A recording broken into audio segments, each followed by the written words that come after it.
to the 20th century, a naval war fought across the vast reaches of the Pacific would have been a physical impossibility. But with the advances in the employment of power in the field of transport, the Pacific Ocean gradually shrank to an area which could be traversed by a considerable force of fighting ships. As the 20th century progressed, the U.S. Navy was well aware that the Pacific was becoming a most strategically important body of water.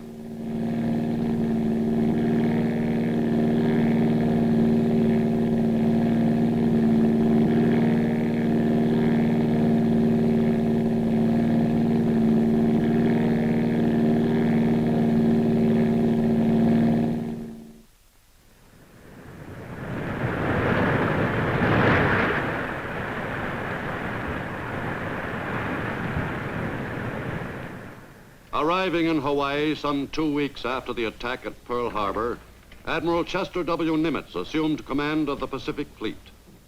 For the next 3.5 years, he faced the overwhelming job of fighting the Japanese in an all-out war under handicaps of staggering proportions. We were faced with a gigantic job. The Pacific Ocean encompasses almost 70 million square miles.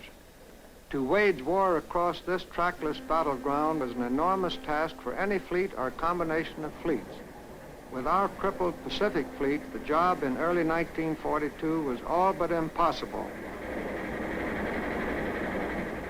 But with every available ship and every officer and man in the Pacific Fleet dedicating himself to the task, we were determined to carry the war to the heart of the enemy's homeland. The enemy had scored a devastating blow at Pearl Harbor, but it was a blow from which we would recover, from which we must recover. The U.S. Navy in the Pacific turned to and set about countering that blow. Japan's strikes on December 8th turned World War II into a truly global conflict. They have certainly embarked upon a very considerable undertaking. After the outrages they have committed upon us at Pearl Harbor, in the Pacific Islands, in the Philippines, in Malaya and the Dutch East Indies, they must now know that the stakes for which they have decided to play are mortal. Many people have been astonished that Japan should in a single day have plunged into war against the United States and the British Empire. What kind of a people do they think we are? Is it possible they do not realize that we shall never cease to persevere against them until they have been taught a lesson which they and the world will never forget?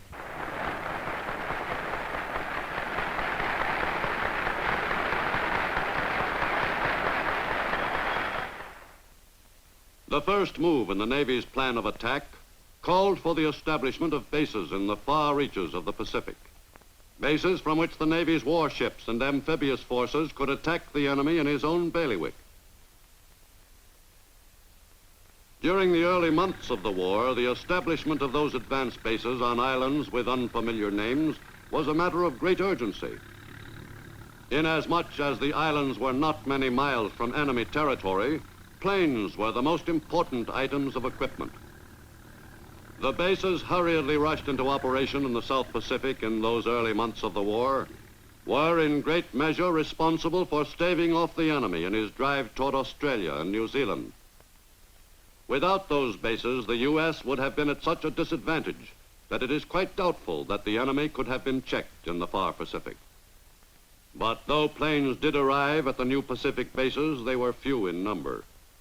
Because of shortage of shipping in the Pacific, and because of the buildup of an offensive in the European theater, the air bases in the Pacific were scantily stocked with planes.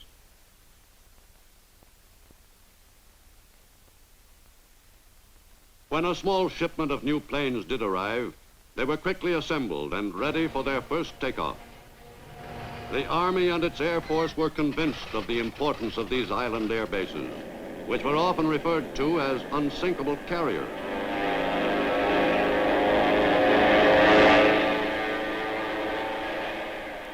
Army and Marine engineers and Navy Seabees worked under constant pressure on the construction necessary to put the new U.S. South Pacific bases in operating condition.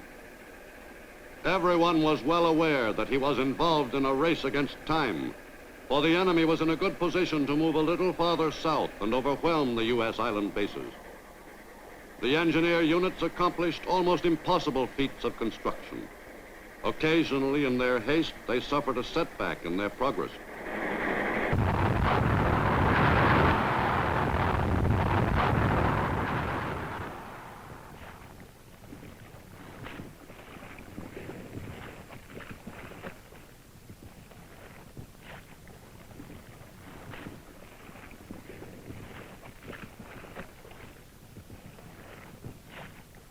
As the Japanese swept southward and seized control of the Pacific Islands in their path, they quickly built bases from which they could press the attack even further. Japanese military strength on its newly captured islands in the early months of the war was considerable. And the first concern of the Japanese militarists in taking over a new island was the preparation of the facilities necessary for the operation of an air base. But once the basic military requirements were satisfied, the Japanese relaxed, confident that they could hold their newly won territory without trouble. In those early months of 1942, the aggressors had a fairly easy time of it. There was even time for baseball, a game they still loved, even though it was the national sport of the hated American enemy. The Japanese Navy was proud of its submarine service, but somehow its subs had not been used to any extent as raiders of U.S. shipping. Though the subs were well constructed, the Japanese simply didn't know how to use them to maximum advantage as an offensive weapon.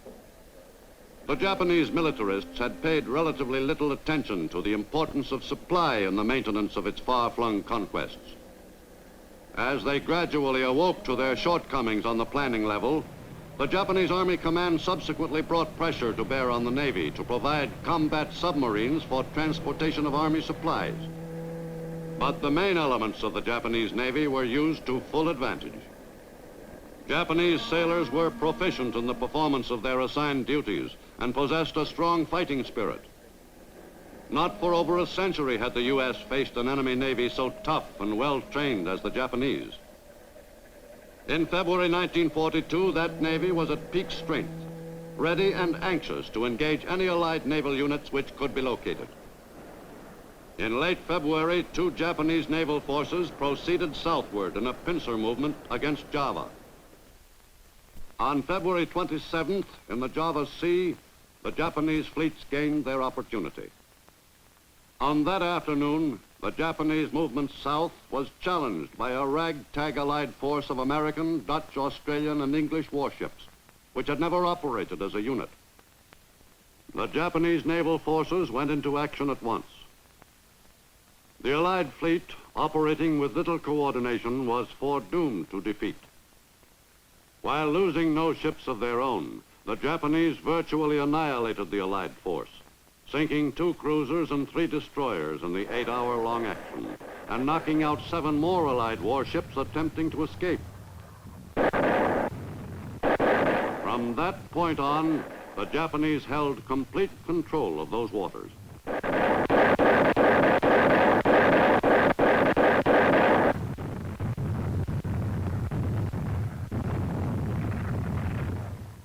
But the picture was not all black for the Allies.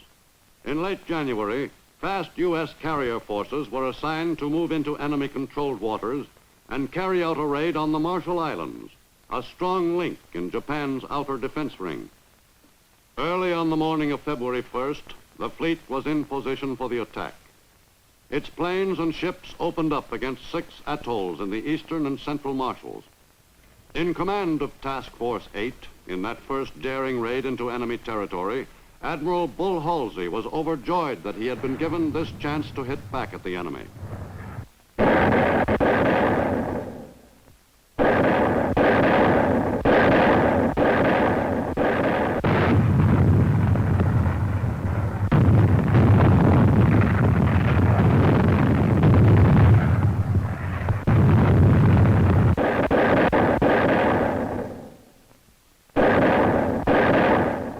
The striking force damaged a number of enemy installations on several islands.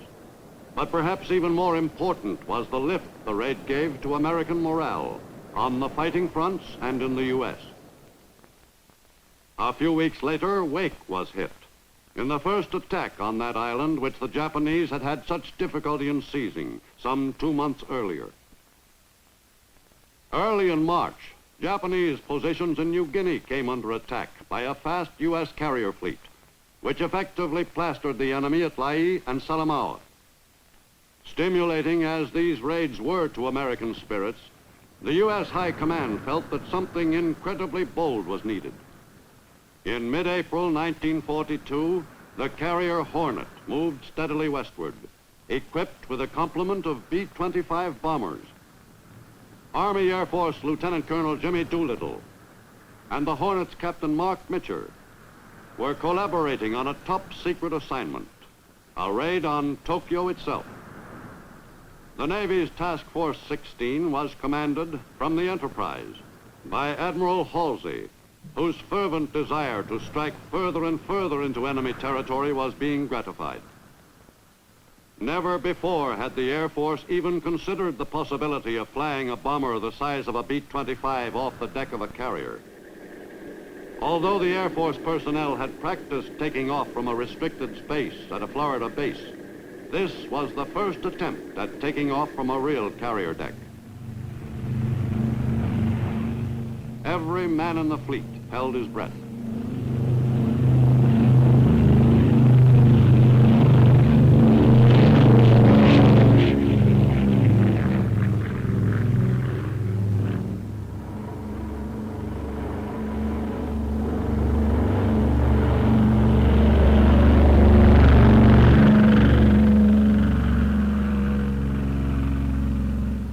The 16 planes took off at intervals of several minutes, early on the morning of April 18, 1942. Ahead lay the job all American pilots in the Pacific dreamed of doing.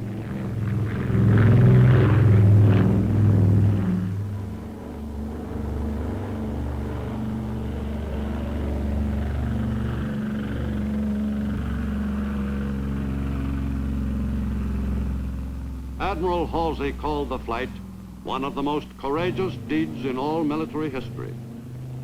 The raid on the heart of the enemy's homeland had an electrifying effect on the American people.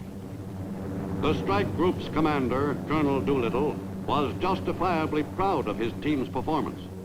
The highly successful air raid on Tokyo was the result of weeks of careful preparation. Each pilot, co-pilot, bombardier, navigator, gunner, and the ground crews were volunteers and were carefully trained for the specific mission. The men and the officers did a heroic job. But the Japanese were still confidently undertaking to extend their area of control in the Pacific. In an attempt to capture Port Moresby on the southeastern coast of New Guinea, a Japanese naval force headed south from Truk. The fleet passed through the Solomons area and moved toward Port Moresby. The invasion force included a powerful array of Japanese warships. The Battle of the Coral Sea represented a notable development in naval warfare. In the struggle with Japan, it proved a turning point for the U.S. in the course of the war. The Japanese fleet moved steadily toward its objective. Meanwhile, a U.S. carrier task force was searching for the enemy fleet. Contact was almost established several times. The American planes were prepared for launching soon after dawn on May 4th. Some were to attack a group of Japanese ships at Tulagi, but the plan called for most of the U.S. fighters to remain aloft over their own ships for their defense. This arrangement meant that the attack squadrons would be operating without fighter cover. Furthermore, no orders were given directing the bombers and torpedo planes to make a synchronized attack. Even by the standards of those early days of the war, the attack could not be considered well organized.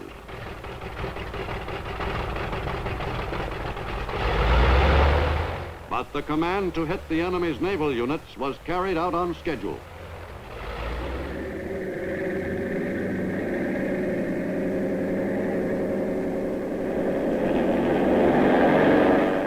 However inept the planning, the U.S. forces took the initiative with great determination.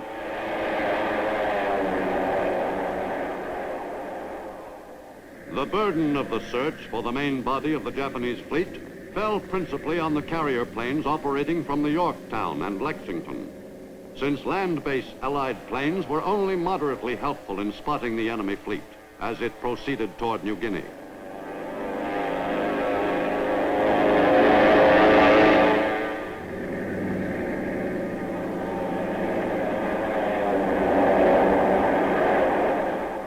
The U.S. planes continued the search for several days. While the American planes were flying toward the enemy's surface force, a group of Japanese planes was searching for the U.S. ships. The pilots in both groups were hunting for big game, the enemy's warships, so they were not interested in looking for enemy planes.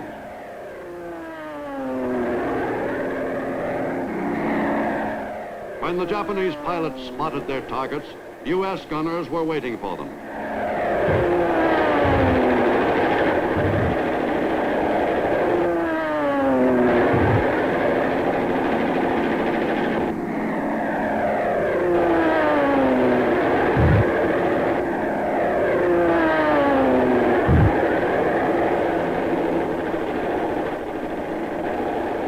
Units of the Japanese fleet were also discovered and zigzagged frantically to evade the American planes' attack.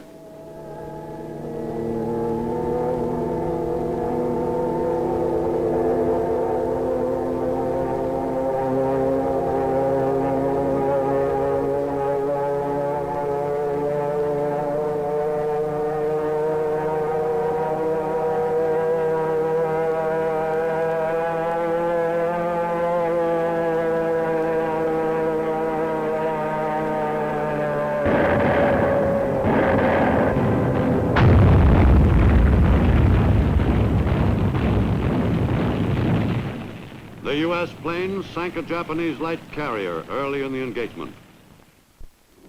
But during the 2 days of the main phase of the battle, Japanese planes met with great success in their strikes at the American fleet. Their principal targets were, of course, the carriers. At 11:18 a.m. on May 8th, Japanese planes attacked the Lexington.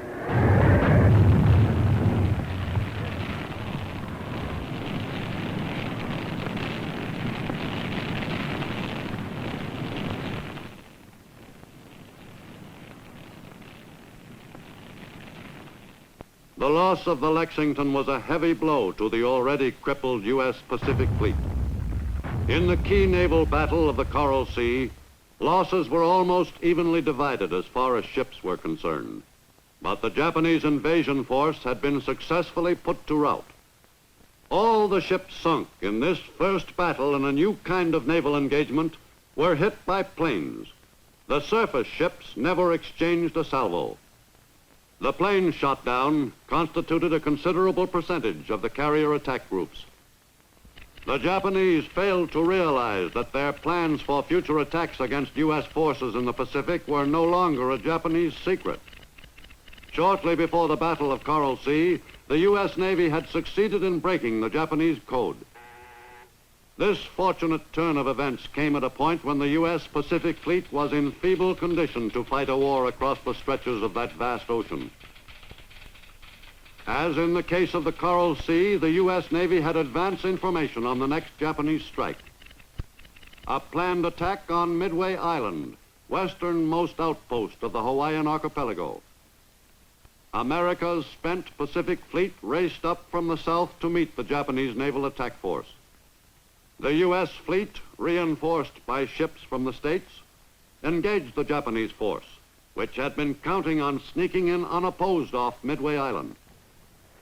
In addition to its carriers, the U.S. had the advantage of having Midway itself as an added launching platform. The Army Air Force had sent 18 B-17s from Oahu to Midway just a few days before the enemy force was expected offshore. The Air Corps units reinforced the island's defense complement, which consisted of a Marine garrison and a Marine air group. The fighting men on the island readied themselves for a spirited battle as the expected enemy attack drew near. On May 30th, 1942, Midway-based planes began flying search missions. For several days, they continued the hunt.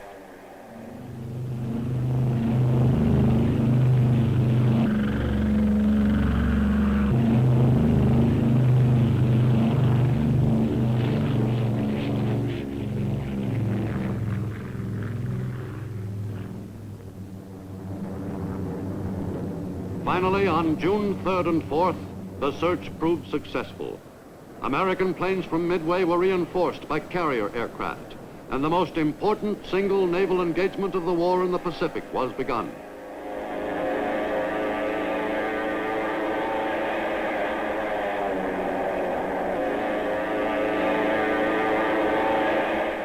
Most of it was fought in the air.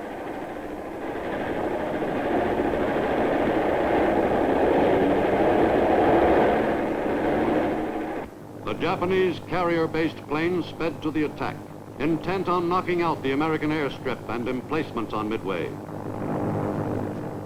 But their arrival came as no surprise to the troops on the island.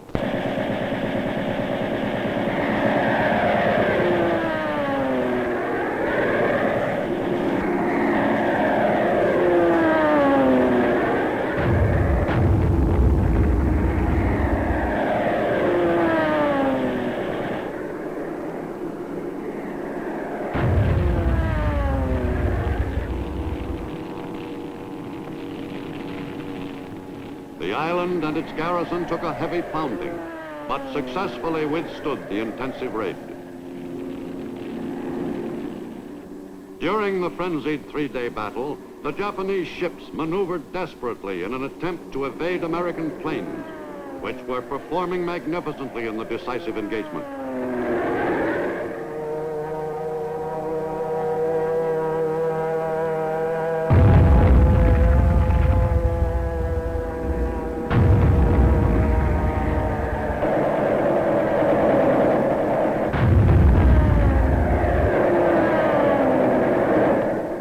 American carrier-based aircraft, assisted by land-based planes, turned the tide of war in the Pacific off the island of Midway. Japan's sweep of aggression in the Pacific was brought to a sudden, jarring halt at Midway. U.S. Navy, Marine, and Air Force pilots radically changed the complexion of the engagement, which the Japanese Navy had fully expected would be another triumph for the Emperor.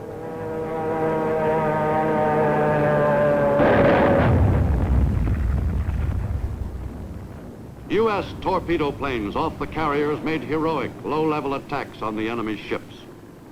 Supporting U.S. planes scored several hits.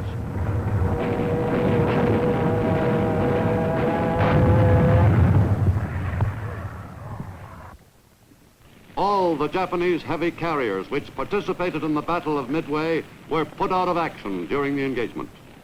The sea and air surrounding Midway were once again clear of the enemy. The U.S. fleet lost the Yorktown, but made the Japanese pay heavily. The American victory ended the threat to Hawaii and the west coast of the U.S.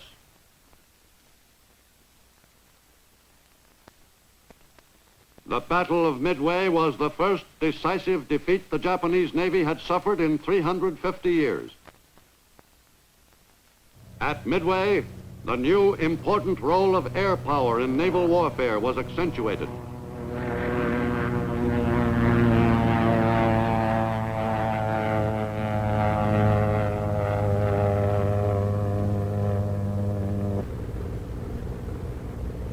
The U.S. Pacific Fleet still faced a gigantic job of fighting the Japs across the far-flung Pacific, but the outlook had become much brighter.